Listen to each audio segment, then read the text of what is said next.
Le 28 février dernier, un proviseur du lycée Ravel à Paris demande à plusieurs élèves de retirer leur voile. L'une d'elles, depuis revenue sur ses dires, l'accuse de s'en être pris physiquement à elle. La mécanique infernale est alors lancée. L'altercation est relayée, déformée sur les réseaux sociaux et le proviseur, menacé de mort, est aujourd'hui sous protection fonctionnelle. L'un de ses collègues résume la situation. C'est une histoire tristement banale pour un établissement défavorisé. On l'accuse d'islamophobie alors qu'il se bat pour ses élèves, dénonce la ghettoisation des établissements scolaires. Cela doit être douloureux pour lui. Le déroulement des faits glaçants nous en rappelle d'autres qui ont conduit au pire. Un électrochoc qui a conduit au rassemblement ce lundi de 160 chefs d'établissement pour exprimer leur soutien et alerter sur les menaces et intimidations subies dans le cadre de leurs fonctions. Ils sont en première ligne pour faire respecter les valeurs républicaines et la laïcité au sein de leurs établissements. Ils font état d'un climat de tension sans précédent et d'une peur au ventre qui les taraude. Les chiffres publiés par le ministère de l'Éducation nationale témoignent d'une hausse du nombre d'incidents graves. La mission d'information que nous venons de conclure au Sénat sur les pressions, menaces et agressions dont les enseignants sont victimes souligne leur montée en puissance. Madame la ministre, pouvez-vous nous préciser les mesures prises concrètement pour protéger les chefs d'établissement et l'ensemble de la communauté éducative face à de telles menaces ? Madame la ministre, merci pour vos propos, pour les mesures mises en œuvre dans un délai très prompt pour protéger ce proviseur.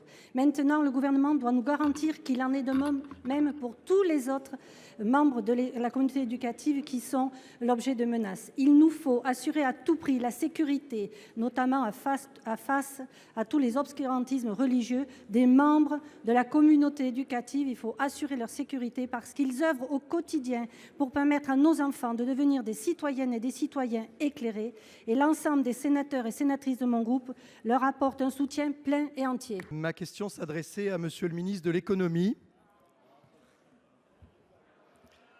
Bref. Madame la ministre, vous savez bien sûr qui est l'auteur de cette déclaration faite en 2022, ouvrez les guillemets. Personne n'a envie que ces données de santé soient répandues aux 4 vents. Personne n'a envie que les données de fabrication d'un Airbus ou d'un TGV ou d'un satellite ou d'Ariane soient diffusées à travers la planète. Fin de citation. Tout un chacun, et vous la première, aura reconnu la plume du ministre de l'Économie dans ses œuvres complètes. Mais ces mots ne sont-ils que des mots ?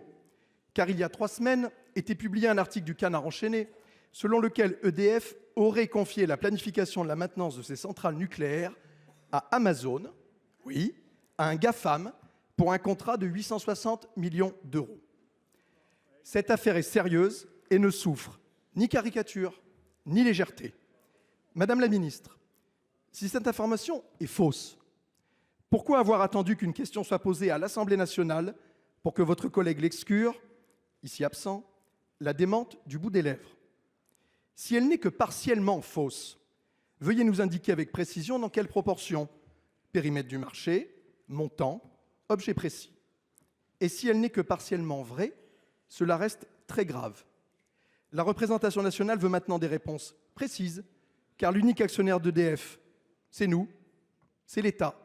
Et l'unique responsable, c'est vous. Au lendemain de la parution de cet article du Canard, le directeur de la recherche et du développement d'EDF, auditionné au Sénat, n'était même pas au courant du sujet.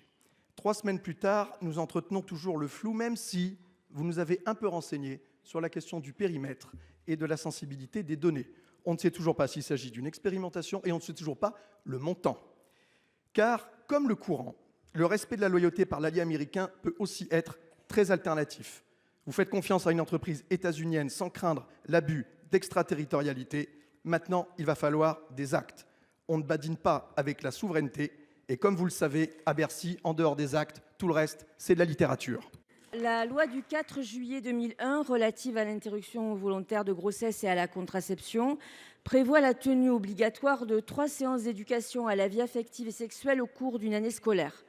Il s'agit là de temps essentiels pour prévenir les pratiques sexuelles à risque auprès des jeunes, pour leur permettre de mieux appréhender la notion de consentement, pour les sensibiliser aux violences sexistes ou sexuelles et dévoiler ainsi les stéréotypes de genre.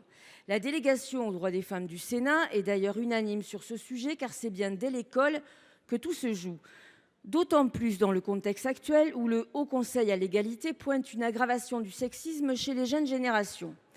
Ces heures ne sont pas effectuées, nous le savons.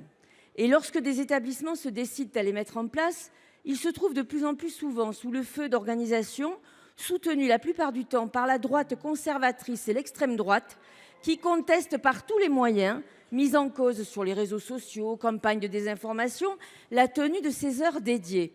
Madame la ministre, nous savons que vous partagez nos préoccupations. Dès lors, comment pouvons-nous agir collectivement pour garantir la bonne tenue de ces séances et par là même soutenir ceux qui les mettent en œuvre ? Nous avons vécu lundi dernier un moment extraordinaire. Mais comme l'a si bien dit notre collègue Laurence Rossignol à la tribune, cela ne signifiait pas la fin du combat. Il nous faut attaquer le mal à la racine. Et pour attaquer le mal à la racine, Madame la ministre, il faut que, ensemble, nous soyons en capacité de combattre l'hypocrisie de ceux qui, dans nos assemblées, votent les choses quand il faut les voter pour être dans l'air du temps, mais qui, sur le terrain, motivent, soutiennent des organisations qui, elles, défendent l'indéfendable.